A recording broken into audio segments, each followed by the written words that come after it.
পুলিশের সবচেয়ে ইজি কাজ হচ্ছে বন্ধ করে দাও। কোনো ভিআইপি গেলে সব বাড়ি ঘর দোকান টোকান বন্ধ করে দাও। কেন? চালু রেখে সব তো করা যায় নাকি? কত লোক তার প্রয়োজনে, সবার তো 4 চাকা নেই, বা 4 চাকা থাকলেও সে অ্যালাউ নয়, 2 চাকাও অ্যালাউ নয়। তো লোকে রাত্রিরে বিপদে পড়লে ওষুধ কিনতে যাবে কি করে? হসপিটালে যাবে কি করে? রাত বেরোতে কেউ কোনো বিপদে পড়লে সে যাতায়াত করবে কি করে?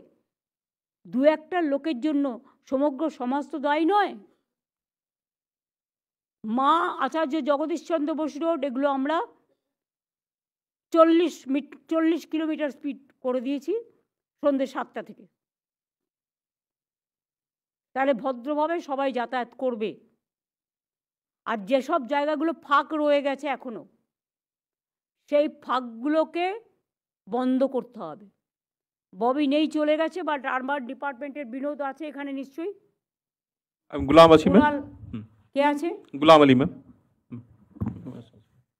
গোলাম আলী, তোমাদের লক্ষ্য রাখতে হবে, একবার ভিজিট করো यस मैम। কোন কোন জায়গাগুলো ফাঁকা আছে। Yes ma'am. পুলিশের সাথে কথা বলে সেটাকে ব্লক করতে হবে। Okay ma'am. যাতে কোনো গাড়ি গড়িয়ে না পড়ে। मैम।